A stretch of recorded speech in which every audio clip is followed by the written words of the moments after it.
Hello, my guest today is Josh Hall. Josh is a proud work-from-home husband and father of 3 Lidleys, 5 if you include 2 wonderful, beautiful golden retrievers. Josh was a professional web designer who built and scaled his own agency for over a decade before selling it in 2020 to focus full-time on teaching other aspiring web designers on how to build businesses of their own. Josh is a web design business coach, podcast host, and web agency founder based out of Columbus, Ohio. Through his podcast, YouTube channel, online courses, and web design community, Web Designer Pro, he teaches web designers how to build a web design business that gives them freedom and build a life they love. Josh, you're very welcome. Oh, what an intro, Abby. I feel like I need to tighten that up to keep it shorter for podcast intros. Thank you for going through that in such good detail. It's really good to see you again. Forewarning, I'm so sorry I'm showing up with a cold, but we're recording this in the peak flu season here in the US. So you are all good. We're delighted to have you here and appreciate you showing up with a little flu cold thing. We admire your dedication to the craft. Hey, the show must go on, as Queen once said.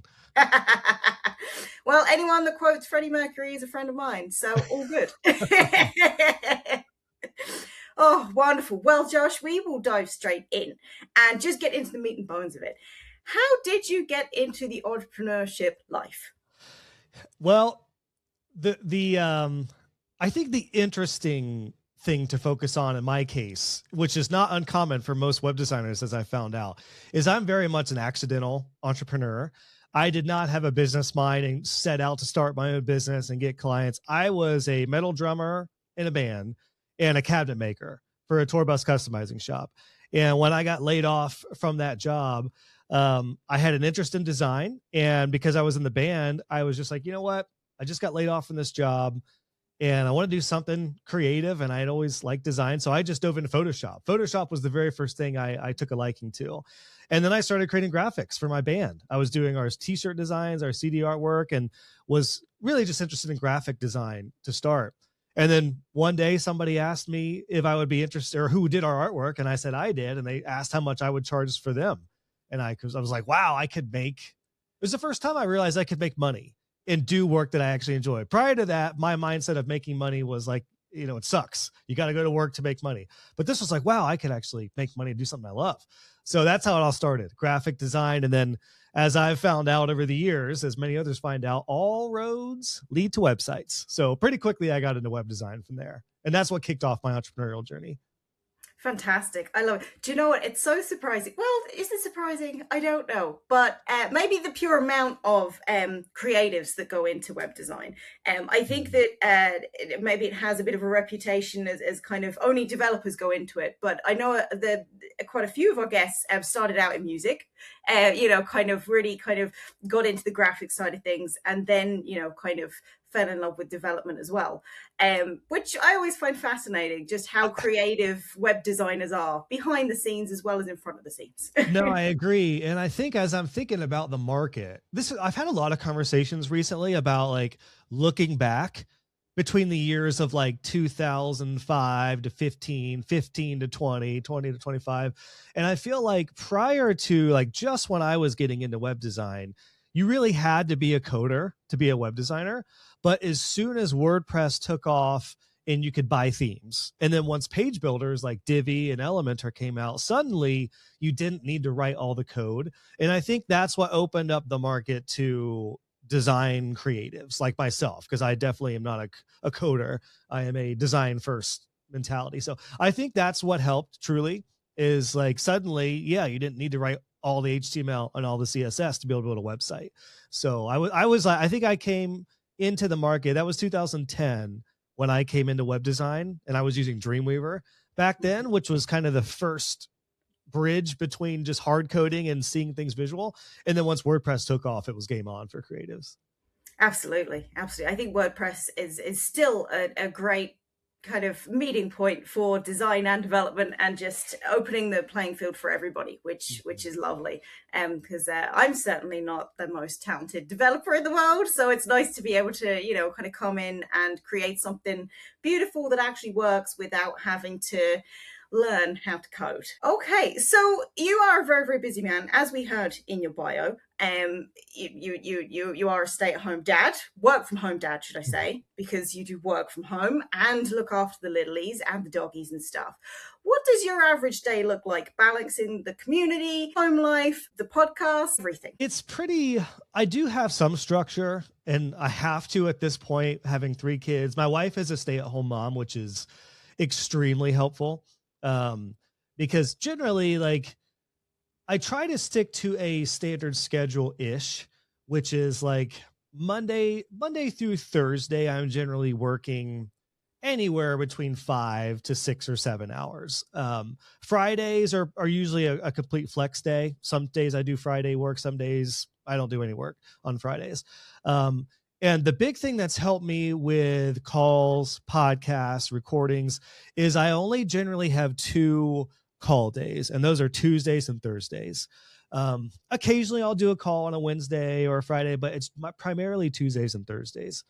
And I think for anyone who is in a content creation type role or a marketing role, if you're creating content, but you're also fulfilling any sort of work, you got to be able to have, like, I don't know. For me, I need like a couple days a week where I have no calls because I got to get stuff done.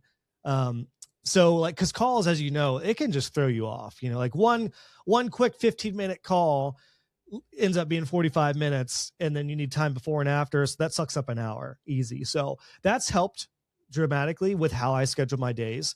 So, well, I'll share like today. So today we're recording on a Tuesday. My little guy has an ear infection, and this morning I dropped my middle daughter off at school. My wife was watching Bria, my oldest daughter, and I took my little guy to the pediatrician just to get his ear checked out, and then came back home. And then we're doing this. So we're doing this for a little while. And then I have a couple calls later this afternoon, and I'll balance just jumping into my community, doing a little bit of coaching, and then just work on some of my projects in between that. Tomorrow, no calls. So Thursday, a couple more calls. So that's kind of how I balance it. Is I like to look at creator life in weeks, because a typical day does look pretty different, especially as a stay-at-home dad. When there's sickness, when there's appointments, something happens, my wife's got an appointment, it really is in flux. But I've tried to make sure I have ideally 3 days a week that are flexible. And then sometimes I do work in the evening. Sometimes I'll bust my laptop out and write a newsletter or do some coaching in pro or work on some graphics. So it's a bit haphazard. It's not like I wake up at 5 a.m. and I do my productivity schedule. That is completely out of the window right now. Do you know what? I love the flexibility. I do. I think it's super important. I think if you're going to be your own boss, you may as well be able to work the hours that you want. 100%. Yeah. I'm the same as you. I find that calls, kind of, they're wonderful and they're needed, and they're a big part of what we do, but I have to separate the creative outside of the calls. So like you, I take Wednesdays and Fridays completely call free, and then I could just focus on deliverables and big picture stuff. And then Monday, Tuesday, Thursday, exactly the same as you. Just like, okay, if I open up my calendar, people could book in, and if not, then I have a little bit of time to go through admin and all that fun stuff of running a business. Yeah, and I think it's important because task switching is just a killer with productivity, and I think it may depend on what type of calls you're doing and how you're wired. Like podcasting, like this is great. Like this is energizing for me. So as much as I love coaching people, a coaching call does take a lot more intensity with like strategy and thinking through challenges. So I'm usually a little spent after like an hour coaching call, and I generally can't like jump into content creation after that. I need to switch it up. So yeah, as an entrepreneur, I've been doing this for 16 years now. I've definitely learned the importance of like your energy. And I think when you're self-aware about what you like doing, what you don't like doing, what fills you up, what drains you, and really crafting your week around that has just been huge for me being sustainable for this long. Absolutely. And 16 years is amazing. Absolutely amazing. So yeah, congratulations. Thank you. I don't think we celebrate the milestones enough, you know? Yes. So yeah, absolutely. Celebrate every Um, milestone too. Absolutely. exactly. You don't have a um, work party. You don't have a work party, you know? It's like, no, you got to like celebrate it on your own or take your significant other out or something. Yeah. exactly. See, I'm lucky the husband is a web agency owner as well. So he Okay. understands, the milestones. But yeah, kind of I have a couple of friends whose spouses are completely out of, this world, and they're just like, I don't know why you're celebrating that. What is Yeah. that? Uh-huh. But yeah, you need to take the time out of your day and out of your week to celebrate the wins, I think. Absolutely. So you are very well known in your industry and very well established, very looked up to. What's the hardest part about being the face of such a big personal brand? Well, the terrifying thing is that people tell me they've been learning English by listening to my podcast. So I I love I, that. I've heard that a couple times. I'm like, oh God, the pressure is on because the shit that I say on my podcast, who knows what's going to happen? Like, yeah, I'm known to, you know, to say some goofy stuff and have some interesting, uh, not bad, not like vulgar, just like goofy stuff in my podcast. So, like when I say hot dog or humdinger, I'm trying to imagine how that translates to, like French. I don't know. But I think to that point, it is an interesting. I feel like I'm in a time of like reflecting and really planning through the next season. I mentioned to you off air that we're like gearing up for this next evolution of Web Designer Pro in my community. And one thing I've found myself not wrestling with, but really like accepting is the identity shifts you go through as an entrepreneur and as a content creator and as a thought leader. So to answer your question, like I think the hardest part is the identity shifts. Um, and I'll just be completely honest. Like I built my personal brand up as the Divi guy. I started my YouTube channel with Divi tutorials and writing for elegant themes. I'm not the Divi guy anymore. I'm so much more a business strategist and a community builder and a web business coach that, yeah, I don't resonate with, that former identity. So like changing identities is very tricky. I think that's the hardest thing to kind of navigate. Absolutely, absolutely. I mean, even yeah, you've made me take a good hard look at kind of how the content lab has evolved as well, and it kind of when you're first starting, it's you and you're doing all the work and you're kind of building things up, and then gets to a point where you usually kind of grow a team, and you're like, okay, this isn't just me anymore, and you might change target market. Kind of we started out as white label and then having to switch to kind of not so white label afterwards. It is a huge switch. And I think a lot of business owners kind of struggle with that, the growing and sometimes the scaling, and just being like, okay, this isn't all me. I need to hand stuff off. I need to think about how I'm perceived. And talking about perception, you recently did a massive brand refresh. I think it was last year, wasn't it? Where you kind of you reinvigorated. It was Web Design Pro kind of 2.0. Yeah. Yeah. I essentially, it wasn't, I probably wouldn't call it a brand refresh. I did revamp both my websites briefly. And it is, you get to a point with a brand where it just gets so stale and you don't realize how much time has passed. So, and just like every web designer, like I hate both of my websites already. I want to blow them both up. So I'm definitely like all ready to do that again. But yeah, for like Web Designer Pro, because that's evolved, I kind of went from it being a single landing page to like a full blown website with SEO strategy behind it, more content that's going to push towards that, which kind of goes back to my identity shift, because one thing I realized with Web Designer Pro is it's not my personal brand now. It's not like Josh Hall's coaching community. It's a whole beast on its own. So I'm really embracing like being the founder of Web Designer Pro. And when I'm moving forward, going to be creating content over there, it's like Josh, the founder's blog posts or content. And you've probably seen that with a lot of your clients and stuff too. It's like you move from like this site is everything me to like maybe eventually I'll have guest contributors, kind of similar to like what you've done with Kyle and the admin bar. I could definitely see Web Designer Pro evolving to that, to where it's like it's its own entity. I don't have plans on scaling it as far as numbers. I definitely want, it's going to retain a very small, tight knit premium community. But that's kind of the interesting online aspect is, yeah, like I'm joshhall.co is my personal brand. That's going to be more just me as an entrepreneur.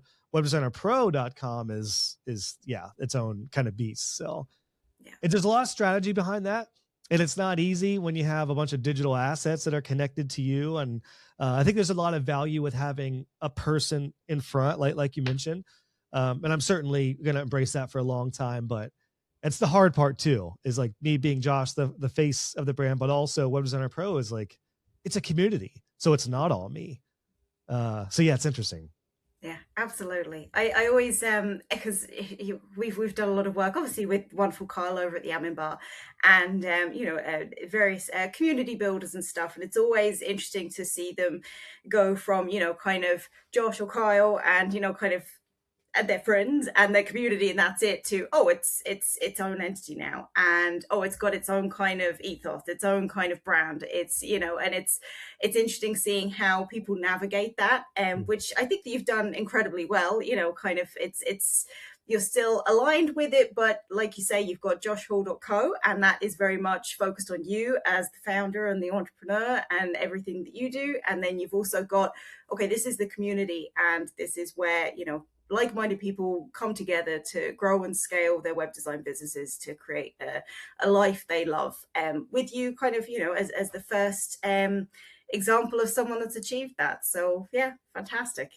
Well, and it's interesting too, because I think if you're an entrepreneur, which most web designers, agency owners are to some extent, I think it is important, like as much as I love a personal brand, I think it's very important to have a business asset that is branded something differently, just for the sake of if you're ever eventually done, or in my case, if you go from like just being interested in one theme and teaching tutorials on that to now I'm a business coach. Like originally I was going to set my brand up under Divi Web Designers. That was going to be my brand. Now, fast forward 7 years to today, I wouldn't be able to do business coaching for people who don't use Divi if I was just, under a Divi Web Designer brand. So it's all really important. I do love the idea of having a personal brand that you can basically have freedom to move through different entrepreneurial endeavors and businesses, and then have your entities separate. So yeah, that's really what I'm like trying to encourage folks who are what I call like a webpreneur is, yeah, like don't, build your personal brand, your social media, some of your channels, absolutely, but build assets as a business under your personal brand, because you never know. The real question is like, do you want a job or do you want a business? And you have to be really self-aware about what you're building. Like Web Designer Pro, that's a business. That's a separate thing from just me. So yeah, it's tricky, I think, in today's landscape, balancing a personal brand and a business. Yeah.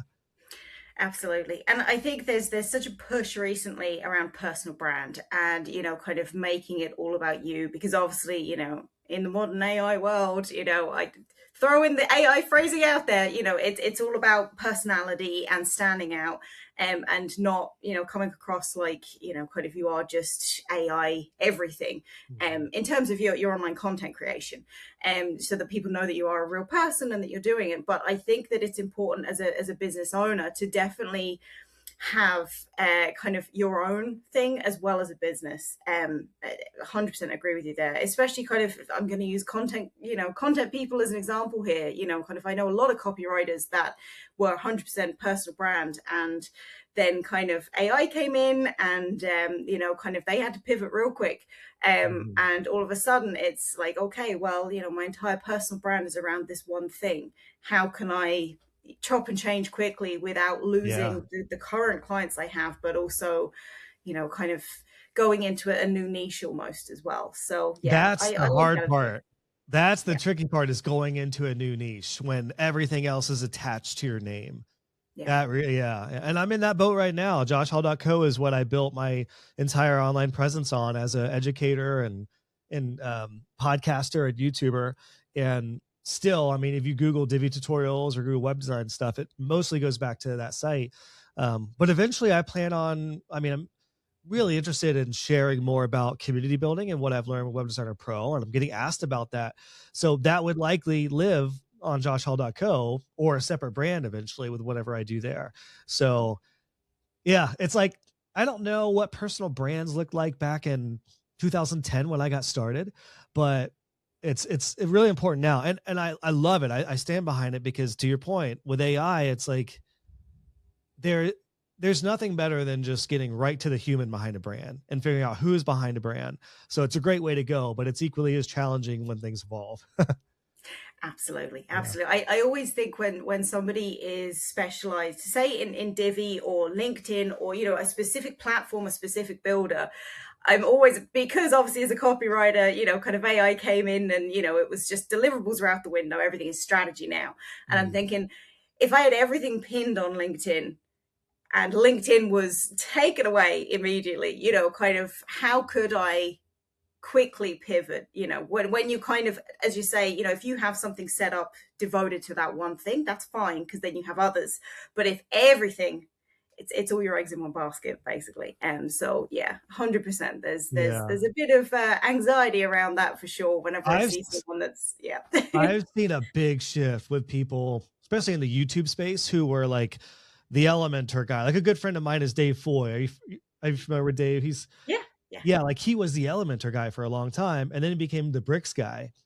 And now he has like a few different like areas of specialty. So there's a lot of examples like that where like, yeah, you kind of grow past a brand. So you do want to be at least constrained or limited with like how associated you are with a tool. Yeah, absolutely. Absolutely. So, talking about promoting ourselves and reinventing ourselves and all of that kind of stuff, how do you stay creative? How do you still find creativity after being around for 16 years? How do you tune into what's good and what's new?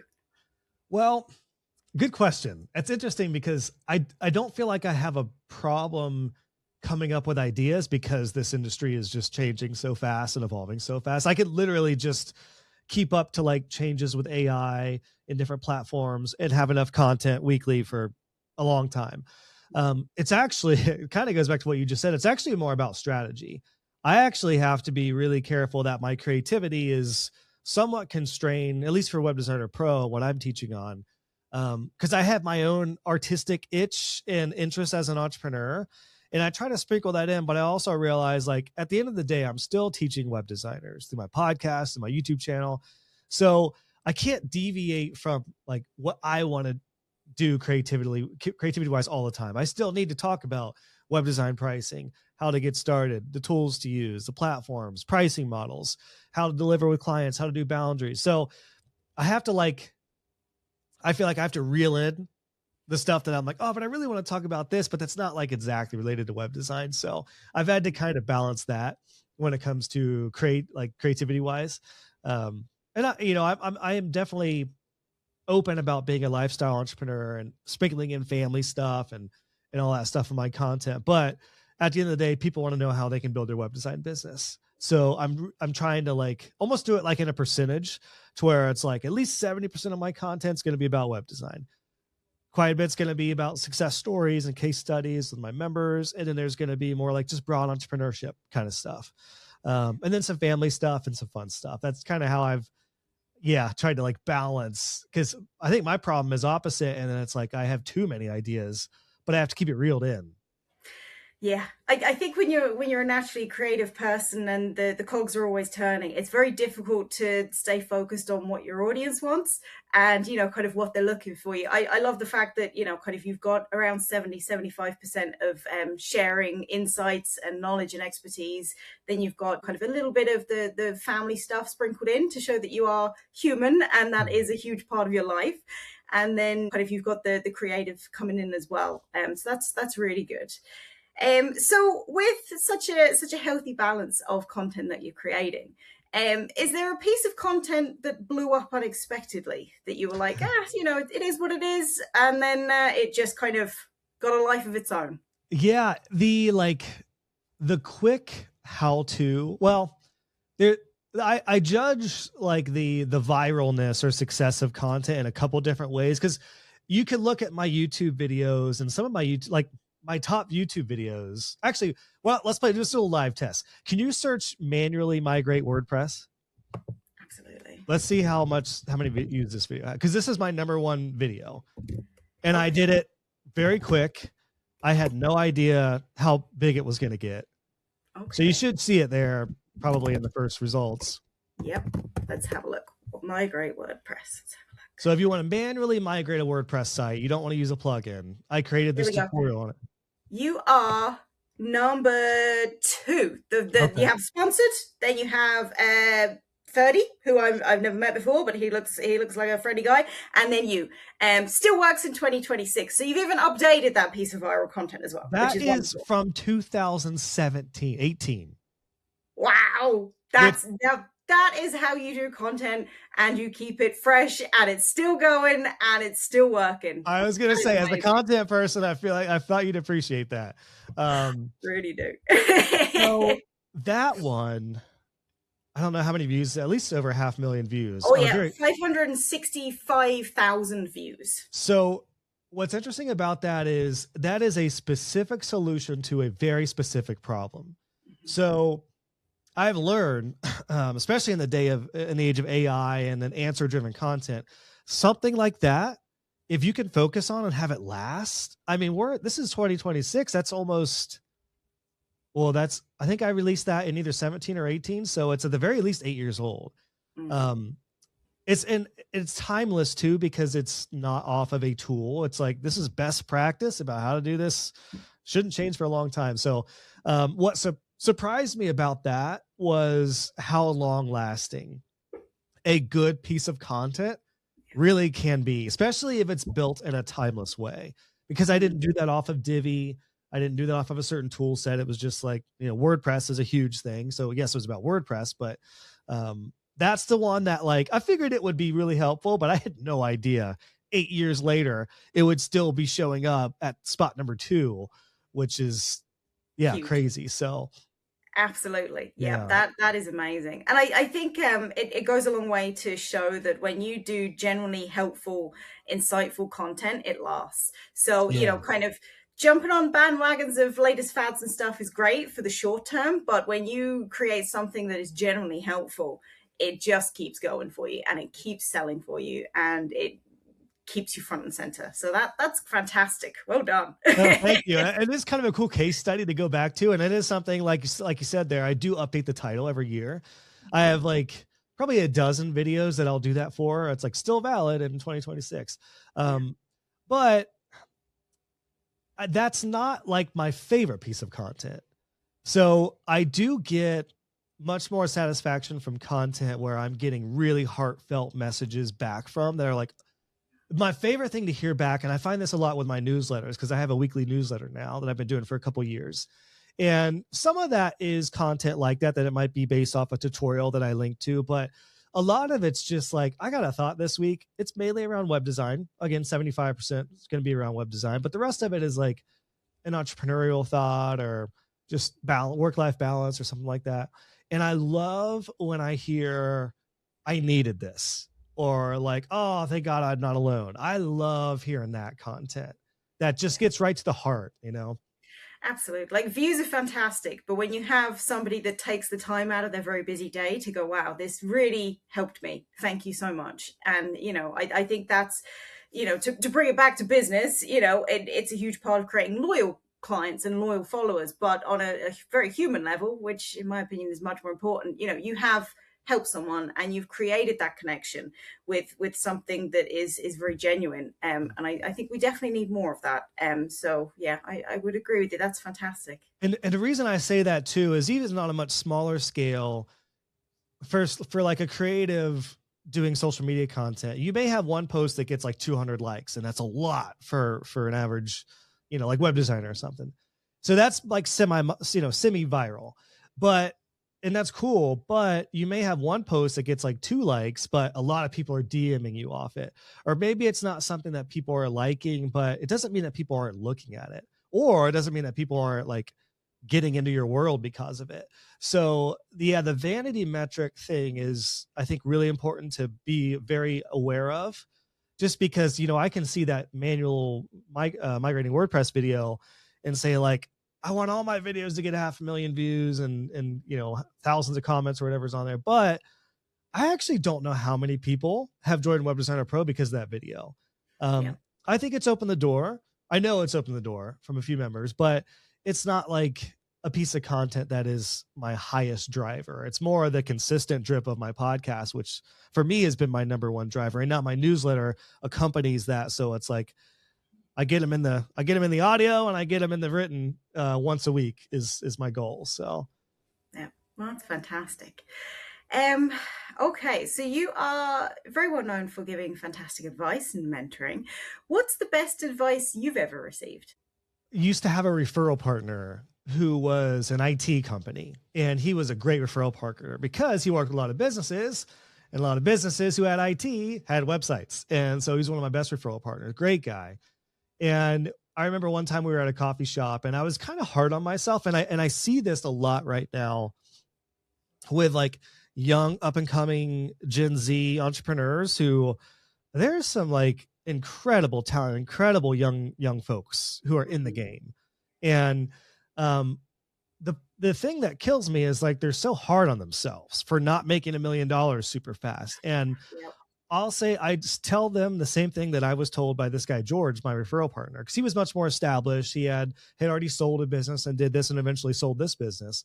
And I was kind of expressing some similar things to him at this point. This was years ago, so I was pre-married. I was probably like 23 or 24 when I started my business.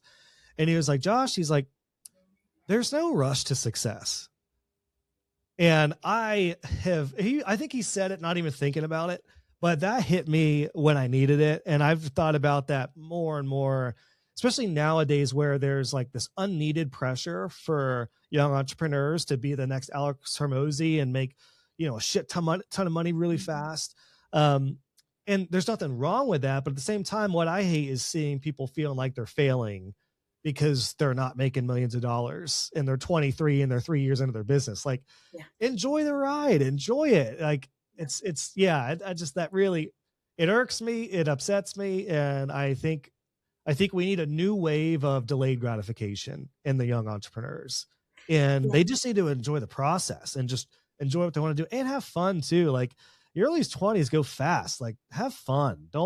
I would say, like, as much as I am a hustler and love working, don't let it just suck up your entire life, especially, when, you're young, late teens, early 20s, like have fun too. So that's my dad's spiel.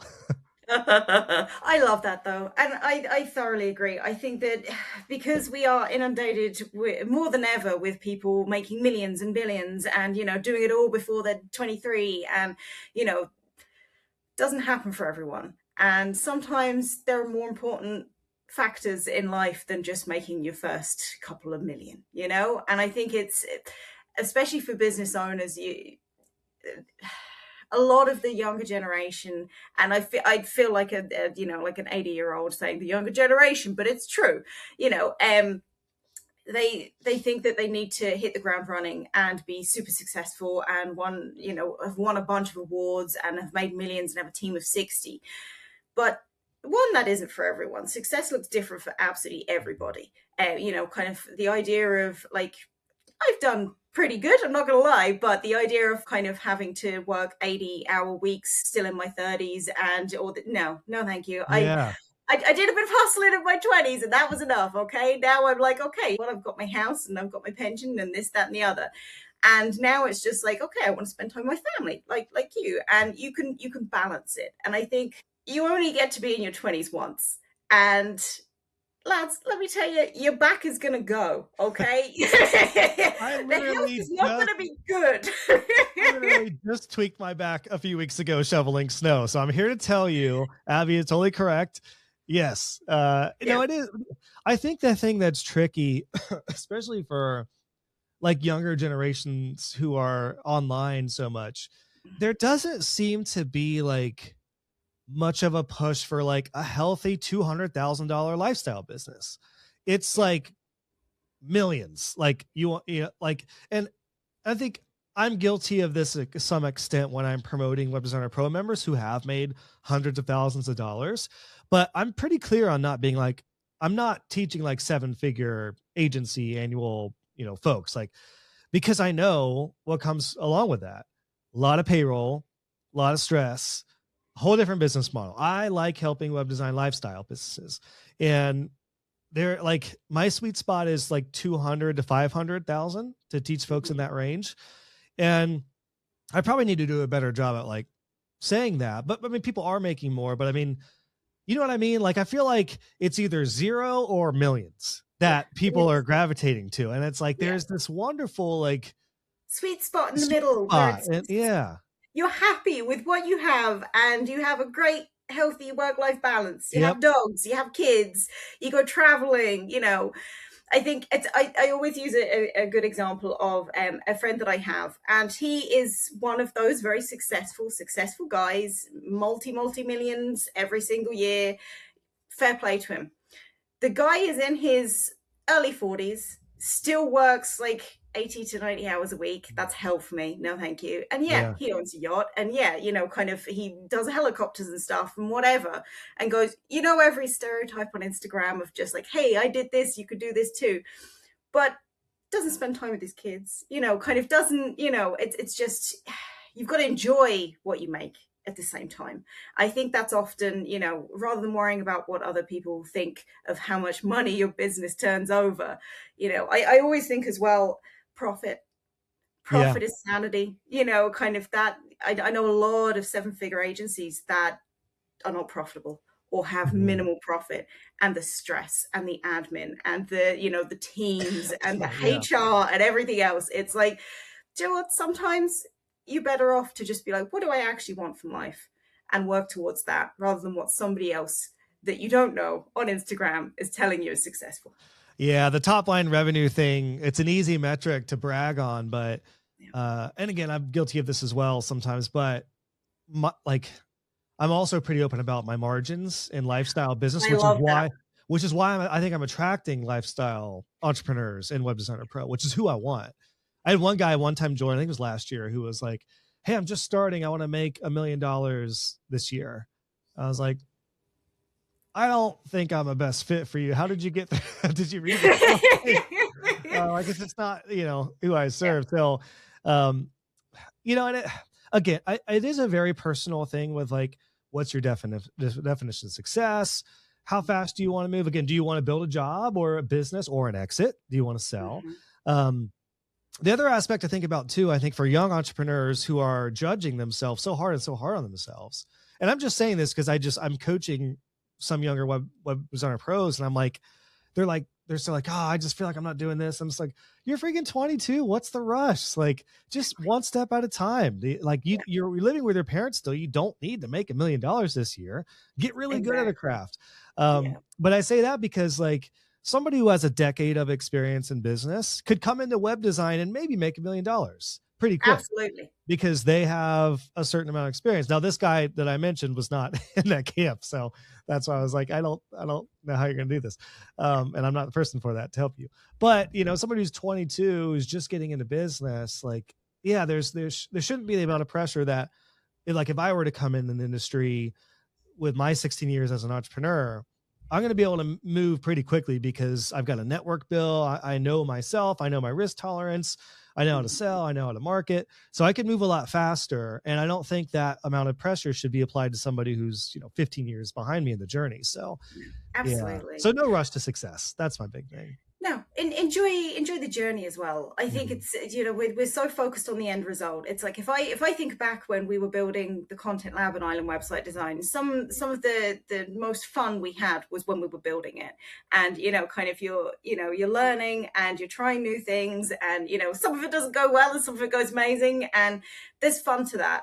Don't overlook that. Don't skip that, because it'll be gone before you know it. Oh, absolutely. I couldn't agree more, especially if you don't have a family yet. And you don't have a ton of like mortgage and responsibilities, because that does, you have like an understandable amount of pressure behind that, to where even if your business is fun, like my business is fun, I still love showing up for my business, but it's also, I can't make, a ton of pivots and try a bunch of new stuff willy-nilly, because I've got a mortgage, I've got 3 kids, I have a wife, 2 golden retrievers, we've got, we have a lot of bills. I don't have the luxury to like I have, room for experimentation, but I need to make sure that the amount of experimentation I do doesn't affect our bottom line. So Exactly. that becomes a whole nother conversation at some point too. Yeah, exactly. And when you're younger, you don't have kids and you don't have a mortgage. You'll get there eventually if those two things are something that you want. You'll get there. So enjoy the time before you get there, Yeah. and enjoy trying new things, and enjoy the ride, I say. Well said. I can't believe we're already at the stage where we're like, talking to the young whippersnappers, but here we are. I'm 36, Josh. I'm 39, but late 30s. When I was, 20, I was like, ooh, late 30s. You're like, Yeah. Oh my God, have you that's so picked out your old. coffin yet? Yeah. Absolutely. Oh, yes. The good old days of just like, this is going to happen forever. Don't worry. Well, it has been an absolute pleasure chatting to you. And I hope that listeners and viewers thoroughly enjoyed this session as well. Josh, if people want to get in touch or connect with you, where can they find you? So you can go to joshhall.co to check out my podcast, which is the Web Design Business Podcast, or if you'd fancy signing up for my newsletter, where I share lots of stuff, entrepreneurial and web design. It's on there as well at joshhall.co. And then, if you want to enter my world and get coaching from me, webdesignerpro.com is where to go. So it's all there at joshhall.co. Well, I highly recommend the newsletter. I read it every single week. It is a lovely mix of industry stuff and personal stuff, and kind of case studies from the community, and just a wonderful kind of read when you need a bit of inspiration and sometimes a little bit of sharing. So thank you very much, Josh. It was lovely to have you, and not readers, listeners, viewers, I will see you same time, same place. Have a great time, everyone. Thanks so much. Thanks, Abby.